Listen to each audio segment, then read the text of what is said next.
Chapter 1. Murder in Bucks Row. London, in the year 1888. On August 30th, the weather was cool. The sky was black with smoke from domestic fires, and rain fell. Rain and more rain. The late summer and autumn had the heaviest rain of the year. At 9 o'clock on that Thursday night, a great fire in London docks changed the color of the sky in the East End of London to a deep red. From the dirty streets, dark passages, and slum houses of Whitechapel, hundreds of people went to watch the fire. Many of them were poor and homeless. They lived and slept in squalid lodging houses. The poorest lived in the streets and slept in doorways.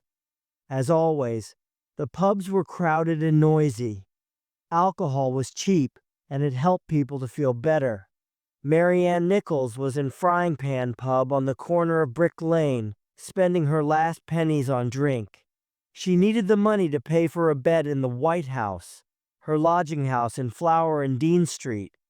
But Mary Ann needed alcohol too, and she was drinking too much. Later that night, she tried to get a bed at Cooley's lodging house in Thrall Street, but she had to leave because she had no money. So she walked around the wet, cold streets, hoping to earn something. One of the poorest areas in London, Whitechapel did not have many street lamps. The streets were dark, gloomy, and dangerous. Mary Ann Nichols was still walking the streets when her friend Ellen Holland saw her at 2:30 a.m. on August 31st. By that time, Mary Ann, known as Polly, was very drunk. The women talked for a few minutes. Ellen asked Polly to come with her to the lodgings in Thrall Street, but Polly went away along Whitechapel Road to try and get some money. After that, only one person saw her alive again: her killer. Bucks Row was a quiet, narrow road with warehouses on one side and some small houses or cottages on the other. At the end of the cottages was the entrance to Brown's stable yard, and then the long wall of a school. The street had only one gas lamp. At nearly 3:40 in the morning, it was dark. At this hour, Charles Cross, a carman, was walking to work. He came into Bucks Row from Brady Street. A few moments later, he noticed something on the pavement in front of Brown's stable yard and crossed the road. He saw that it was a woman. At that moment, he heard footsteps. It was another carman, Robert Paul, also on his way to work. Cross asked him to come and look. The men looked at the woman, but in the darkness, they did not know if she was drunk or dead. They decided to continue on their way to work and tell the first policeman they met. They saw a policeman, Constable Jonas Misen, not far away in Baker's Row, told him about the woman, and then walked on to work. When Constable Misen arrived at the gates of the stable yard, another policeman, Constable John Neal, was already there. He had a lantern, and he showed Constable Misen a deep cut in the woman's neck. "I passed this place at 3:15, Constable Neal said, "but there was nothing here." "The woman's legs are still warm," said Constable Misen. "I think Mr. Cross interrupted her killer." Opposite the stable yard stood a warehouse. The manager, Walter Purkis, and his wife were in their bedroom on the second floor. Mrs. Purkis was awake most of the night, and Mr. Purkis slept badly and was awake between 1 and 2 o'clock, but they heard nothing. Mrs. Emma Green lived in the cottage next to the stable yard. She did not hear anything either. Polly Nichols' killer worked quickly and silently, and disappeared like a ghost. He probably ran into Whitechapel Road through a narrow lane called Woods Buildings. Polly Nichols died just a few days after her 43rd birthday. She was about 1/58 of a meter tall and had dark brown hair. She was wearing a blue dress, black woolen stockings, men's boots, and a black straw bonnet. She had a comb, a white handkerchief, and a broken piece of looking glass. These were all the possessions she had. Polly was an unfortunate, a polite Victorian word for a prostitute. She was probably an alcoholic. She lived in workhouses and, when she had the money to pay, in lodging houses. In December 1887, she was sleeping in Trafalgar Square. Her friend Ellen said she was a clean, quiet person. And her father said, "I don't think she had any enemies. She was too good for that." When Dr. Llewellyn examined the body, he thought the killer was right-handed. The man probably strangled Polly first, put her on the ground, and cut her throat. The police had no other clues to help them find the killer.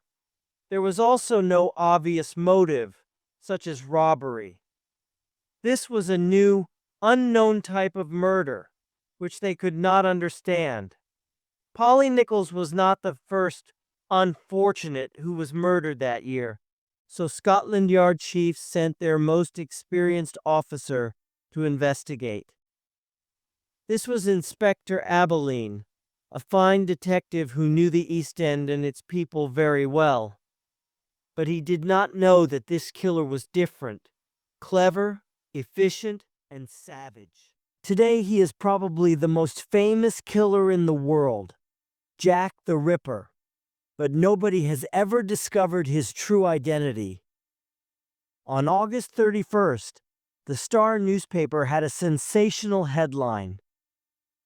"A revolting murder, another woman found horribly mutilated in Whitechapel, ghastly crimes by a maniac." Chapter 2. Murder in the light of day. Hanbury Street is a long street that goes from Commercial Street to Baker's Row, not far from Buck's Row.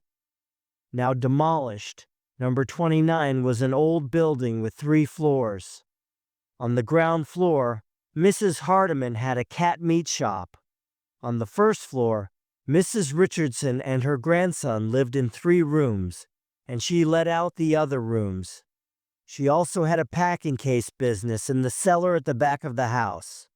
Her son, John, helped her in the business, but he did not live in Hanbury Street. A carman, John Davis, occupied the attic at the front with his wife and 3 sons.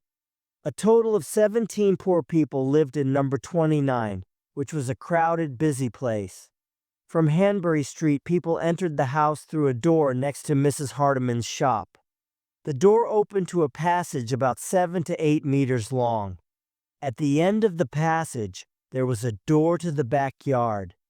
This was where Jack the Ripper murdered another woman in the early hours of September 8th. It was about 4:45 a.m. when John Richardson arrived at number 29. On his way to work at Spitalfields Market, he often checked the passage because strangers sometimes came in. This morning he also wanted to check the cellar door at the back, sometime before thieves broke the lock and stole things. John walked through the passage and opened the door to the yard. Then he sat on some stone steps and took off one of his boots, which was hurting his toe.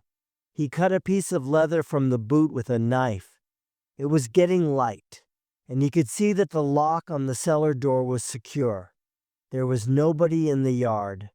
John left the house and went to the market. Albert Kadosh, a carpenter, lived at 27 Hanbury Street, next to number 29. He got up at 5:15 a.m., and in a few minutes he went out to the backyard. He was returning to the house when he heard a voice in the next yard say, "No."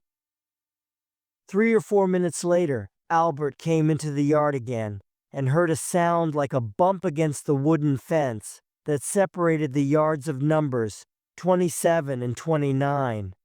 He thought it was somebody falling against the fence, but he did not look to see what it was.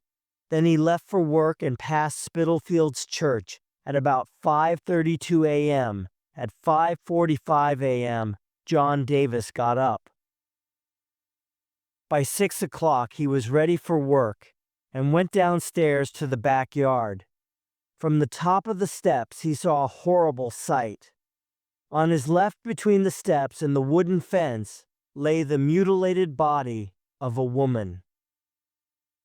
Davis ran out into Hanbury Street, where he saw some workmen, and shouted, "Men, come here!" They followed him, looked at the body from the steps, then ran to find a policeman. Inspector Joseph Chandler was on duty in Commercial Street at 6:10 a.m. when some workmen rushed towards him and told him about the dead woman. Chandler arrived at number 29 and noted down that the woman was lying on her back, with a deep cut from left to right across her throat and mutilations to her stomach. The inspector saw a piece of muslin and 2 small combs that the murderer had put near her feet. The killer also took some rings from her finger. The victim was 1/52 meter tall. She had dark brown hair and blue eyes. 2 lower front teeth were missing. Her clothes were all old and dirty, a long black jacket down to her knees, petticoats, stockings, a black skirt, and boots. Who was she? Annie Chapman, or Dark Annie to her friends, was 47 years old. Her history told a sad story. Once she had children, but one died and another was disabled. Annie drank a lot and her marriage broke down. The small sum of money which she received from her husband stopped when he died in 1886. Annie worked when possible, selling flowers or making clothes. Sometimes she borrowed money from her relatives, but her taste for alcohol dominated her life, and eventually she had to walk the streets as a prostitute. Let us follow Annie's movements before the night of her murder. She lived in a lodging house and paid 8 pennies a night. But the week before her murder, she was not at the lodging house. She had a fight with a woman about a piece of soap and got a black eye. When she met her friend Amelia Palmer on September 2nd and 3rd, she showed her the black eye and a bruise on her face. The next day, she told Amelia she did not feel well. She looked pale, so Amelia gave her 2 pennies to buy something to eat. "Don't spend it on rum," she told Annie. Amelia saw Annie for the last time on the 7th. "I must get some money or I can't sleep in my lodgings," Annie said. At about 1:30 a.m. on September 8th, Annie was in the kitchen of her lodging house, eating potatoes and talking with the other lodgers. She told the deputy that she did not have any money, but asked him to keep her bed because she wanted to return with the money. She left at about 1 o'clock. Nobody saw her alive again. She never came back for her bed. 2 people were important witnesses in the murder case. One, Albert Kadosh, heard a voice in the yard and a sound like that of somebody falling against the fence between 5:20 to 5:30 a.m. The other, Elizabeth Darrell, said that as she was walking down Hanbury Street at about 5:30 a.m. on her way to Spitalfields Market, she noticed a man and a woman talking outside number 29. She only saw the man's back, but she identified the woman as Annie Chapman later in the mortuary. Mrs. Darrell heard the man say, "Will you?" and the woman reply, "Yes." Mrs. Darrell could not describe the man very well. He had a dark complexion and was only a little taller than Annie. He wore a brown deerstalker hat and a dark coat. She had the impression he was over 40 and perhaps foreign. We know that witnesses often make small errors in time, So the man Mrs. Darrell saw was very probably the murderer, and he attacked Annie at approximately 5:30 a.m. On that morning, the sun rose at 5:23. Spitalfields Market opened at 5 a.m. It was a busy morning, with a lot of people already in the streets or getting up, and heavy traffic for the market. 5 people in number 29 could see the murder scene from their windows. This time, Jack the Ripper was in a dangerous situation. But again, nobody saw or heard him when he killed Annie in the light of a busy day. And he escaped through the streets like a phantom. Chapter 3. A Red Rose Sunday. September 30th, 12:30 a.m. Burner Street, off Commercial Road, was quiet. Although the weather was wet and breezy, it was a mild night. In Burner Street, almost opposite a school, were 2 big wooden gates which opened into Dutfield's yard, a dark, narrow court between numbers 42 and 40.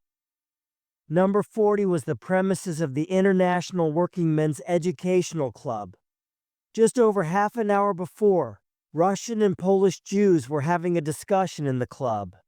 Most of them went home at midnight. 20 or more stayed behind in the club room upstairs. Some of them began singing Russian songs and dancing. There was a front door to the club in Burner Street, and a side door in Dutfield's yard that opened into the club kitchen. The passage into the yard was about 5 meters long and extremely dark. But inside the yard, light came from the club windows, the club office, and from some cottages on the other side of the yard. Constable William Smith's beat took him along Burner Street every 25 to 30 minutes. At 12:35 a.m., he noticed a man and a woman by the school wall opposite Dutfield's yard.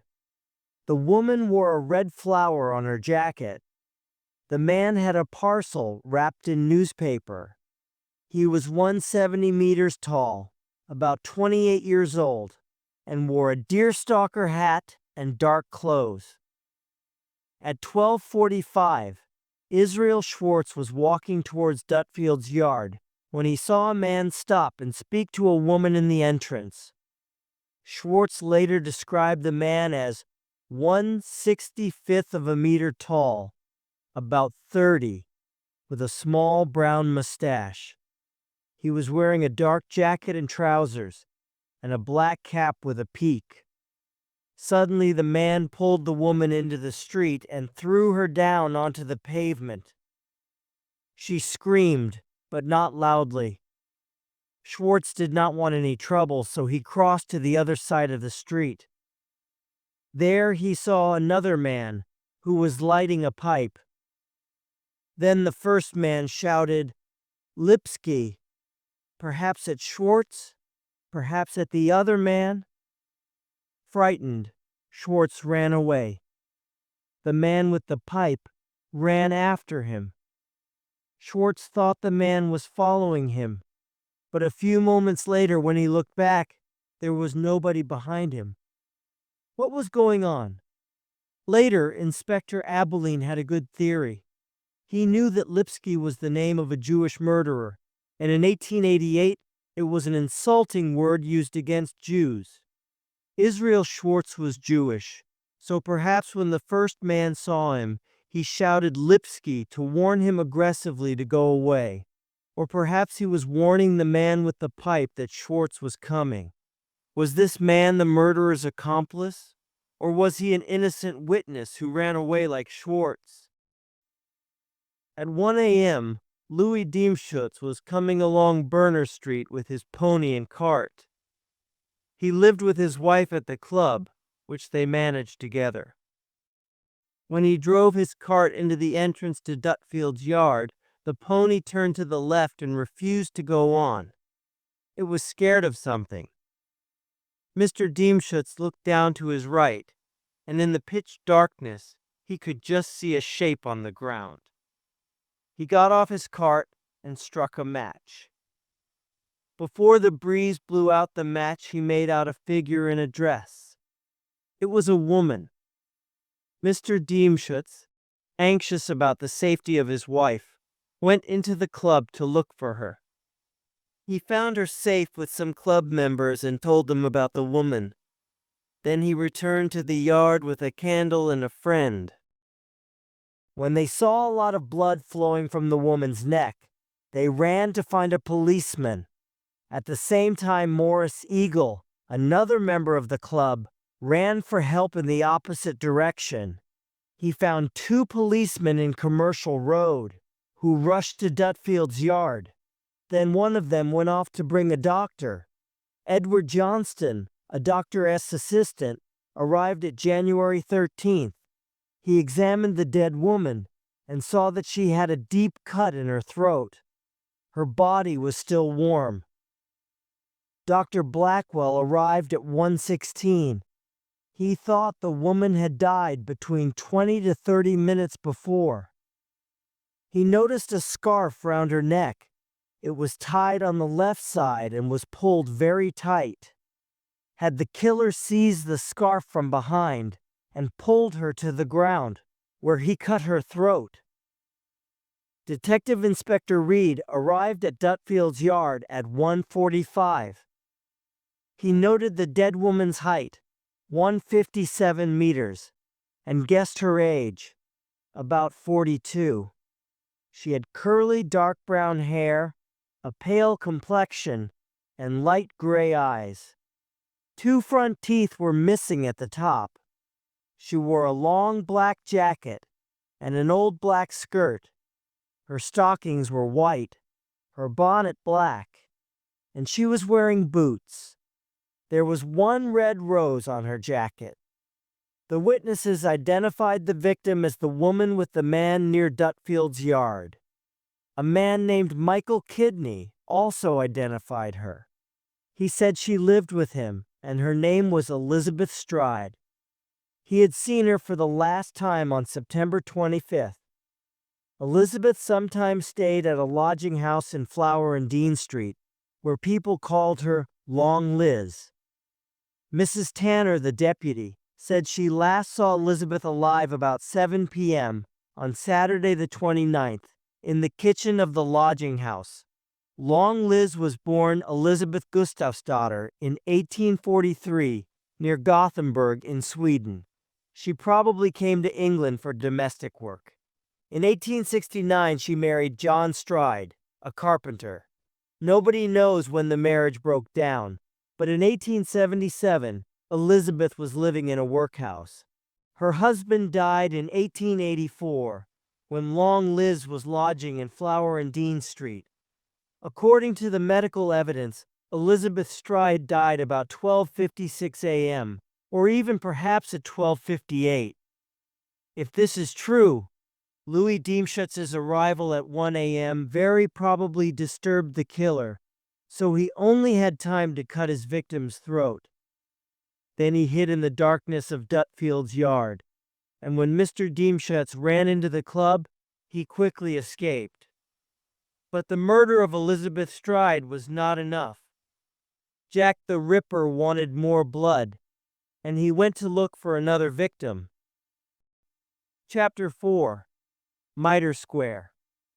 After the murder of Elizabeth Stride, Jack the Ripper went to look for another victim. He walked west towards the City of London. It is only 12 minutes' walk from Berners Street to Mitre Square, where the second murder happened. Although we do not know what time the killer arrived there, we know what his victim did and can follow her movements on the night of September 29th to 30th.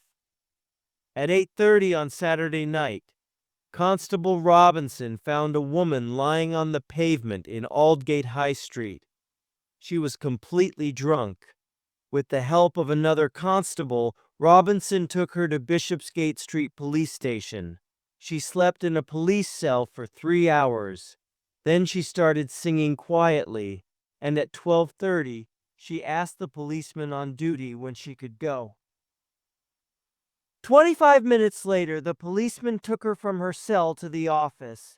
She asked him the time, and he said nearly 1 o'clock, which was about the time of Elizabeth Stride's murder. The woman said her name was Mary Ann Kelly, but her real name was Catherine Eddowes. "This way, miss," said the policeman. He went with her to the street door and asked her to shut it when she left.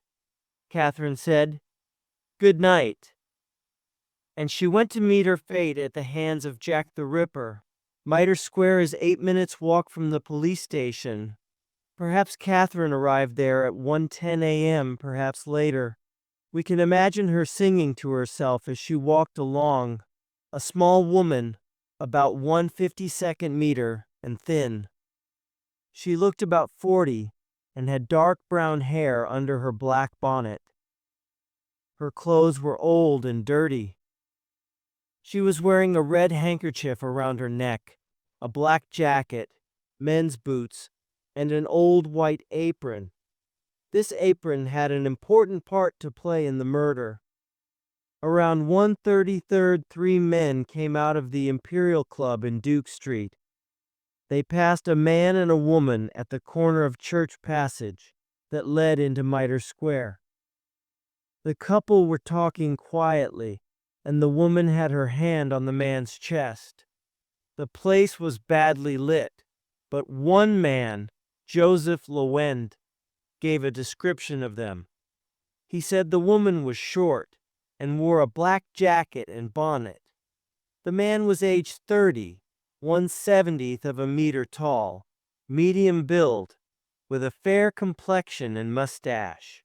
He wore a gray cap with a peak, a red handkerchief around his neck, and had the appearance of a sailor. Mr. Lewende told the police later, "I don't think I can recognize him again." The 3 men passed on. The time was 1:35 a.m. 9 minutes later, Constable Edward Watkins of the city police walked into Mitre Square. Everything seemed quiet. It was the same dark, silent square of 14 minutes before when he had walked around it. But this time he got a terrible shock. In the darkest corner of the square, he saw the body of a woman in the light of his lantern. He ran to a warehouse nearby and called out for the night watchman, a man named Morris. Mr. Morris ran for assistance and soon returned with 2 policemen. Then Inspector Collard arrived from Bishopsgate Police Station, and Dr. Brown came at 2:18 to examine the body. There were also 3 plainclothes detectives on the streets that night. They were part of the police hunt for the Whitechapel killer. At the time of the murder, they were only a few streets away from Mitre Square. Hearing about the murder, they went to the square. Then they went off to look for the killer. One of them walked through Goulston Street just before 2:15, but saw nothing suspicious and returned to Mitre Square. At February 20th, Constable Alfred Long also walked along Goulston Street and saw nothing unusual. His beat took him there approximately every 30 minutes, so at 2:55 he was back in Goulston Street. This time, he saw a piece of blood-stained apron in an open doorway. Near the piece of material, in white chalk on the wall, was a message. "The Jews are the men that will not be blamed for nothing." When Constable Long reported this graffito, and Inspector McWilliams sent orders to photograph it. But the chief of the Metropolitan Police, Sir Charles Warren, changed the order. He was afraid about anti-Jewish demonstrations, so he ordered his men to rub out the message. He destroyed an important clue, but he knew about the strong anti-Semitic feelings in the area. The piece of blood-stained apron fitted exactly into a missing section of the victim's apron. The killer evidently took it with him and cleaned his hands on it. At some time between February 20th and February 55th, he was in Goulston Street. He threw the piece of apron, wet with blood, in the doorway and wrote the message. But perhaps he did not write the message. Perhaps it was already there, and the murderer dropped the apron near it by chance? Or did he see the graffito and leave the apron there to put the blame on the Jews? We shall never know the answer. But we know that Jack the Ripper was an extraordinary killer, cool, daring, and efficient. He came and went, invisibly. Constable Watkins saw nothing in Mitre Square at 1:30. He did not see or hear anything when he entered it and discovered the body at 1:44. And only minutes before, at 1:41 or 1:42, another officer looked into the square from Church Passage. "I saw no one and heard no cry or noise," he said later. Mr. Morris, the night watchman in the warehouse, went to the door and looked into the square 2 moments before Constable Watkins called him. Everything was quiet and deserted. So in less than 15 minutes, the Ripper took Catherine into Mitre Square, killed her, mutilated her horribly, and escaped, right under the noses of the police. His escape was amazing. Immediately after the discovery of the murder, the streets were full of policemen. The police were already everywhere in the area after Liz Stride's murder. But the discovery of the apron shows that the killer was out in the streets at some time between 2:20 and 2:55, 36 to 71 minutes after Watkins discovered the body. Goulston Street is only 5 minutes from Mitre Square. So what was the murderer doing? To the police, Jack the Ripper was a mystery. He is still a mystery today. Catherine Eddowes was the Ripper's 4th victim. She was 42 and lived in a lodging house. People said she was jolly, always singing. Her partner was John Kelly. When they parted at 2 p.m. on Saturday 29th, Kelly told her to be careful about the Whitechapel killer. "Don't you worry about me," replied Catherine. "I'll take care of myself, and I won't fall into his hands." Chapter 5. The Work of a Devil. Mary Jane Kelly was 25 years old. Born in Limerick, Ireland, she moved to Wales with her family when she was very young. At 16, she married a miner named Davies, who was killed in an explosion in the mines. Mary came to London in 1884. By 1886, she was living in the East End with Joe Fleming, who wanted to marry her. Nobody knows why she did not marry him. However, in 1887, she met Joe Barnett, a porter at Billingsgate Fish Market. At the time, she was living at Cooley's lodging house in Thrall Street. Mary and Barnett decided to live together, and by the beginning of 1888, they were renting a room, 13 Miller's Court in Dorset Street. Descriptions of Mary suggest an attractive young woman, about 170 meters tall, with a stout build, blue eyes, and a complexion as fair as a lily. She was pleasant when sober, but she could be noisy and very quarrelsome when drunk. In fact, Joe Barnett walked out after a quarrel on October 30th. He was a reliable, kind man who did not want Mary to go out on the streets. Unfortunately, he had not worked for some months, so the couple could not pay the rent, and Mary had returned to prostitution. This was one of the reasons why they quarreled that autumn. Nevertheless, Mary and Barnett remained friends. He frequently visited her and gave her money. He visited her around 7:30 to 7:45 on the evening of Thursday, November 8th, to tell her he had no work and could not give her any money. Mary's friend, a laundress named Maria Harvey, was there and said that Mary and Barnett seemed to be friendly. She went soon after Barnett's arrival, leaving some clothing, which included a man's overcoat, some shirts, a petticoat, and a bonnet. When Barnett left at about 8 p.m., Mary knew she had to go out into the streets to earn some money. Nearly 4 hours later, Mary Ann Cox, who lived in Miller's Court, saw Mary walking along Dorset Street with a man.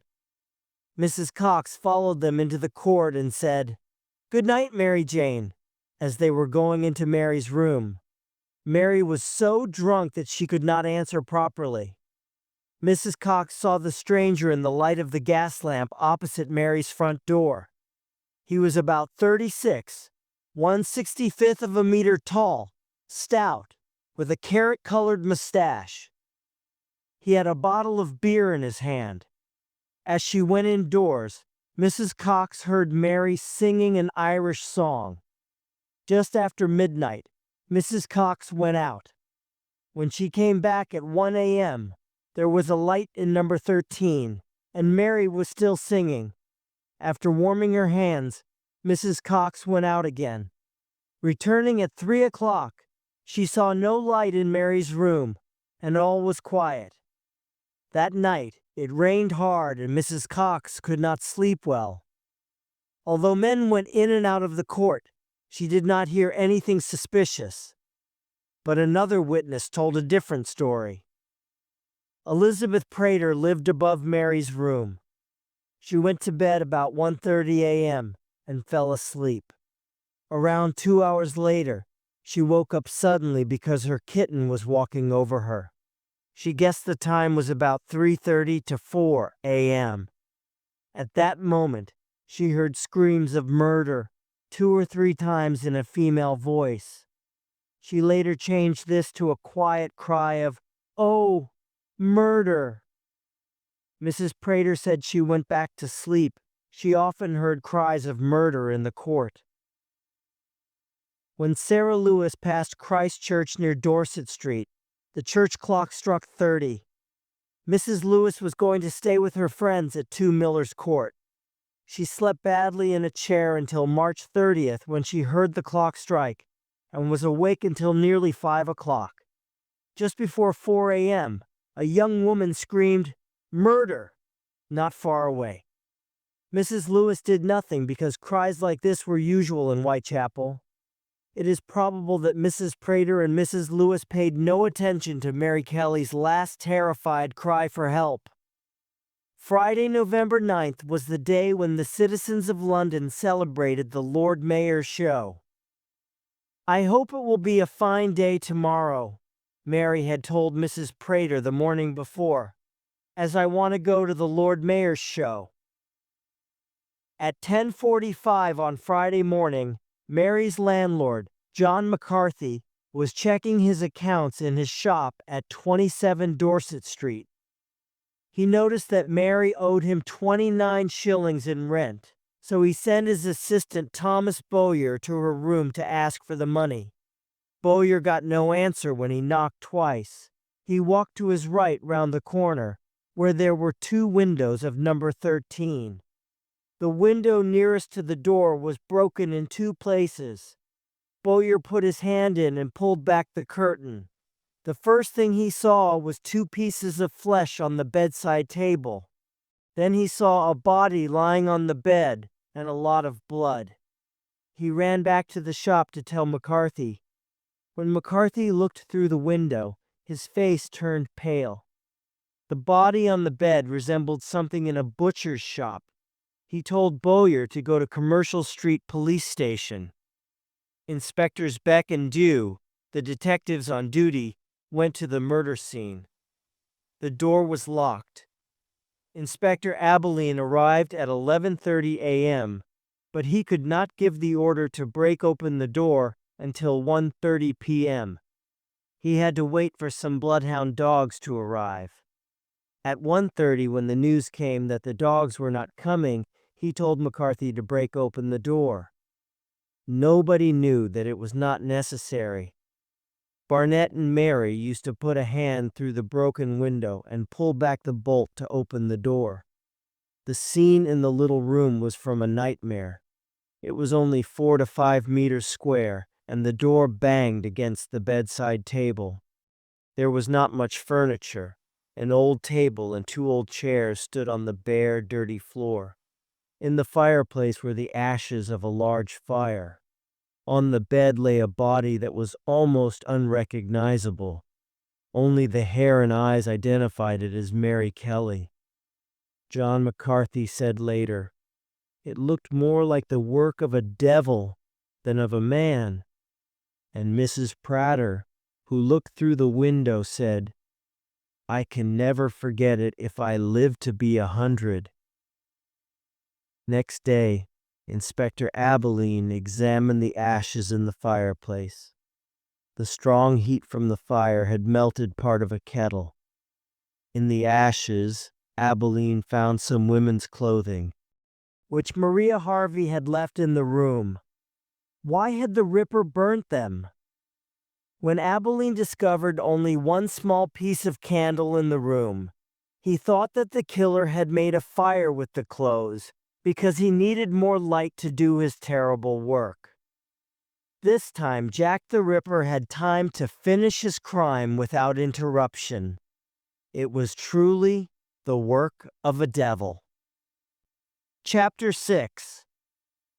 Who was Jack the Ripper?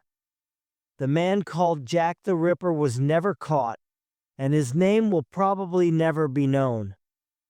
There were lots of suspects at the time, but the police did not have any real evidence against them. During the years since the murders, the number of suspects has increased. An identikit picture of the man can be constructed from the descriptions by the few witnesses who possibly saw him. The first witness was Elizabeth Darrell, who very probably saw the Ripper with Annie Chapman outside 29 Hanbury Street.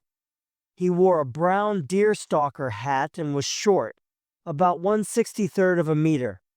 Mrs. Darrell did not see his face, so her impression that he was a dark-looking foreigner aged over 40 is not certain.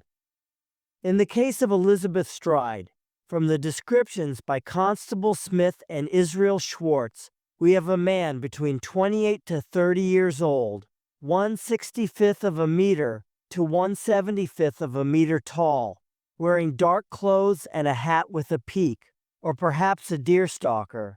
Schwartz said the man had a small mustache. Joseph Lowenda saw a man with a woman near Mitre Square. If the woman was Catherine Eddowes, then the man was certainly Jack the Ripper, about 30, of average height, with a small mustache and a cap with a peak. On November 12th, a laborer named George Hutchinson gave the police a very good description of a man he saw with Mary Kelly at about 2 o'clock on the morning of her murder. Hutchinson said the man was aged about 34 to 35, just over 1/67 of a meter, with a pale face, dark eyes, and hair, and a small mustache. He was dressed like a gentleman in a long, dark coat, dark hat, and boots with buttons. He had a black tie and a big gold watch chain. He was carrying a small parcel. Hutchinson followed the couple into Dorset Street, where they stood and talked at the entrance to Miller's Court. When they went into the court, he waited around for about 45 minutes, but they did not come out, so he went away as the church clock struck 3 o'clock. Sarah Lewis, the witness who passed Christ Church at 2:30 a.m., said she saw a man standing by a lodging house opposite Miller's Court. He was not tall, stout, and was wearing a black hat. She thought he was looking up Miller's Court, as if waiting for someone to come out. So, Mrs. Lewis's testimony seems to confirm George Hutchinson's story, but some students of the murders believe that Hutchinson's description is too precise and that he was lying for some reason. Finally, we can exclude the man with the bottle of beer who was seen with Mary at 11:45 p.m. by Mrs. Cox. The time was too early. The Ripper did not stay with his victims for hours before killing them. What is the most probable picture of the murderer? He was a short man, not more than 1/68 of a meter, between 28 to 35 years old, with a light brown mustache. He wore dark clothes and a hat with one peak or two like a deerstalker. He was probably stout and muscular. A psychological profile of the killer was created in 1988. It describes him as a solitary man who worked alone, without the help of an accomplice. He usually killed at weekends, so he was employed, perhaps as a butcher. But he was not a doctor or a surgeon because he showed very little medical skill or knowledge. As he went out late at night, he probably was not married. He certainly lived or worked in the Whitechapel area because he knew it very well. He mutilated only the faces of Eddowes and Kelly, which, in the opinion of modern experts, indicates that he knew them.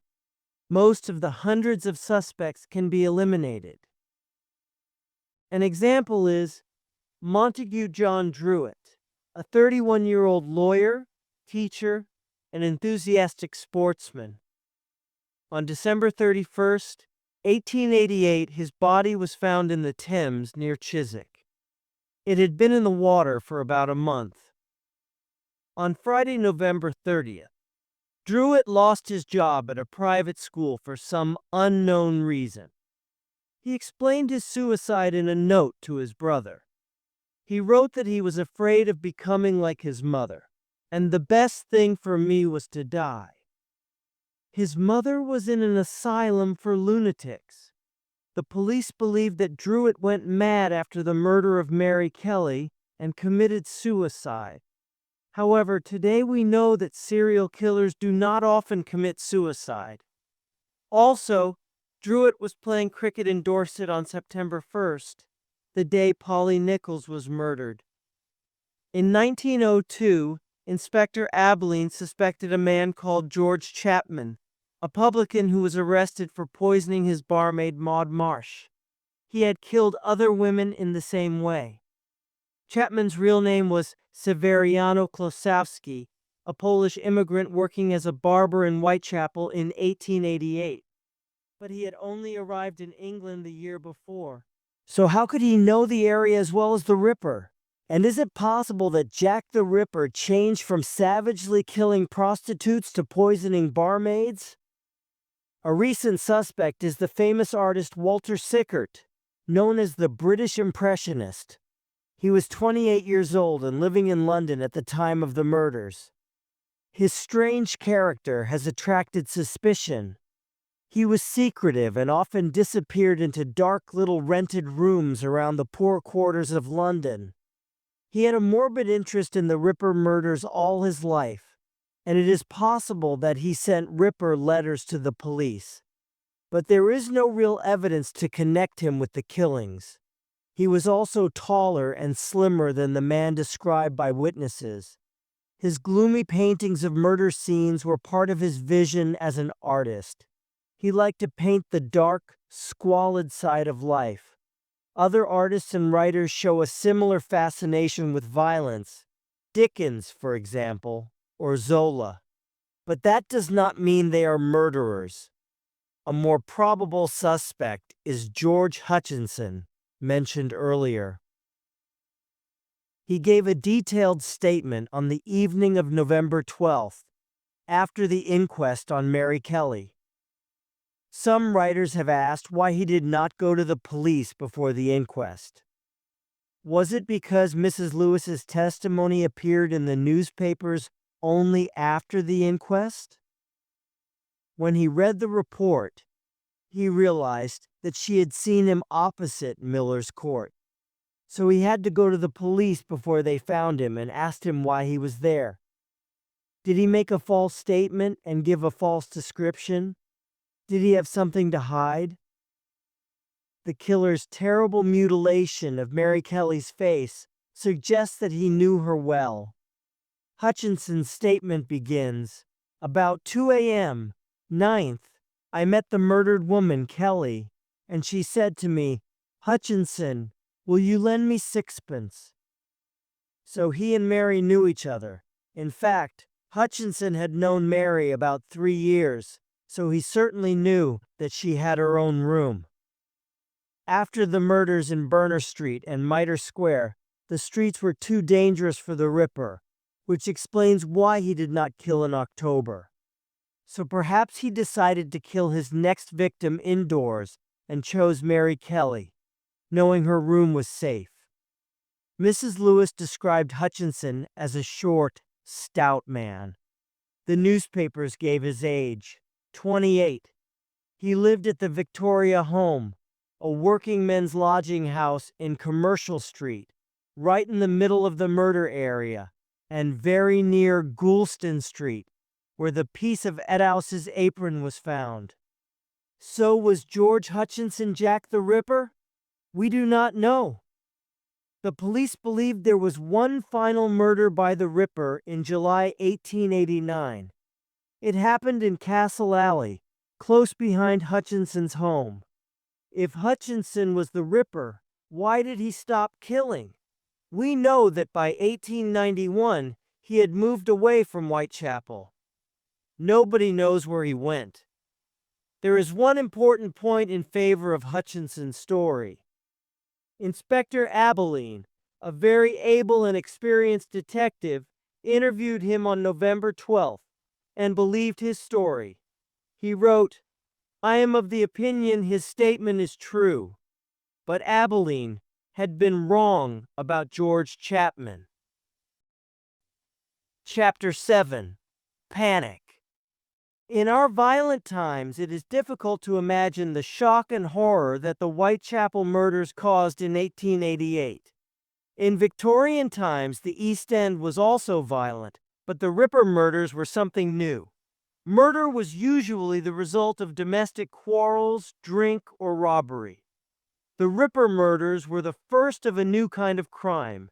Serial killings, savage, without an obvious motive, no clues, and very difficult to solve. The fury of the Ripper's way of killing puzzled the doctors, the police, the public, and the press. To them, he was a lunatic. On August 7th, before the Bucks Row murder, a woman called Martha Tabram was killed and then stabbed ferociously with a knife 39 times. This was so unusual that some writers today believe it was a Ripper murder. At the time, the newspapers called it unique and mysterious, and the work of a homicidal maniac. After the Polly Nichols murder, sensational reports in the newspapers increased the public's fear and horror. Women became very nervous. People discussed it in the streets, and large crowds visited Bucks Row on September 4th. There were stories of a mysterious man known as Leather Apron, who demanded money from prostitutes and beat them if they resisted. When the police found a leather apron at the scene of the Hanbury Street murder, they hunted a man called John Pizer, a Polish bootmaker, who always wore a leather apron for his work. They found him hiding with his family and arrested him on September 10th. But he had a very good alibi, which proved his innocence. After the Hanbury Street murder, people waited in queues outside newsagents.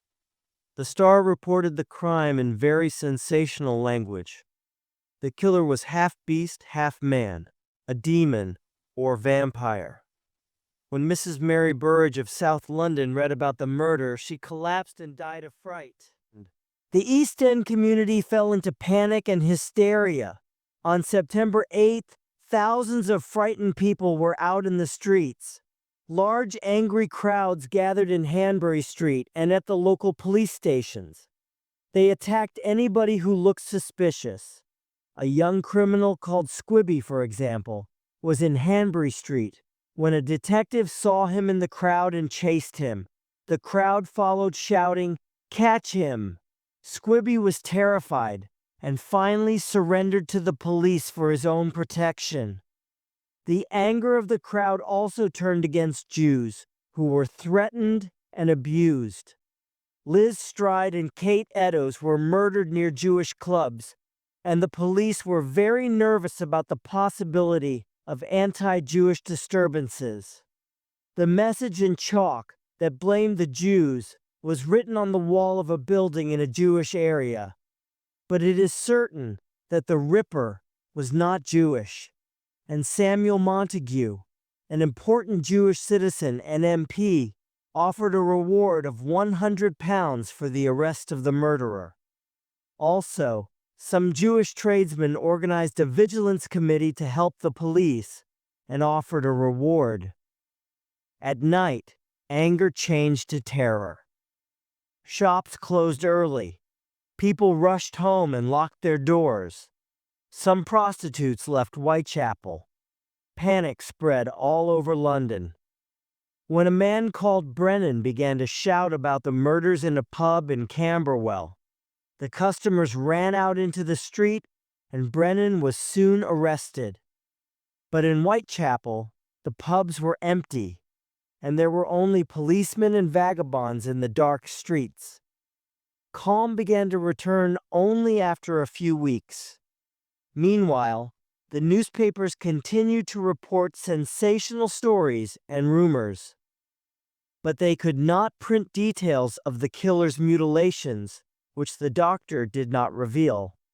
Although the details of Annie Chapman's murder were given on September 19th, they were not reported for reasons of decency.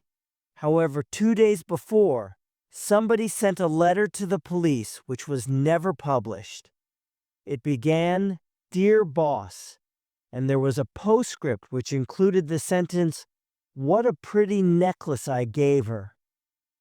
The writer was probably talking about the injury to Annie's throat, but only the police, the doctors, and the killer knew the details of Annie's murder. The letter was signed, "Catch me if you can. Jack the Ripper." It was very probably from the murderer. A second letter of September 27th was signed, "Yours truly, Jack the Ripper." This was published on October 1st, the day that the world finally had a name for the Whitechapel killer. After the double murder of September 30th, the panic got worse. By 11 o'clock that morning, one reporter wrote, "It seemed that the whole of the East End was out of doors." Thousands of people went to Berner Street and Mitre Square. Many of them paid to look at the murder scenes from windows. Sellers of fruit, sweets, and nuts did a fabulous trade. But on October 3rd, shopkeepers complained that they were losing a lot of business because people were afraid to go out shopping. During the following weeks, sales of newspapers and verses and songs about the murders were enormous. Women lived in terror. Some hoaxers pretended to be the Ripper and followed women to scare them. On October 10th, a woman hanged herself at 65 Hanbury Street because she was depressed about the murders. Thousands of letters offering information and help were sent to Scotland Yard. Inspector Abilene and his colleagues had to read all of them. Abilene himself walked around the Whitechapel streets until 4 or 5 in the morning. He worked very hard and nearly had a nervous breakdown. Hundreds of extra police patrolled the area, some dressed as women. Lodgers, butchers, and slaughterers were questioned. On October 13th, the police began to search every house in a certain radius of the crimes. The search ended on the 18th, and the police admitted they had not found the smallest clue. But it is very possible that they interviewed Jack the Ripper. Years later, Detective Walter Dew wrote in his memoirs about the killer's amazing elusiveness. Jack the Ripper is still as elusive today as he was in 1888.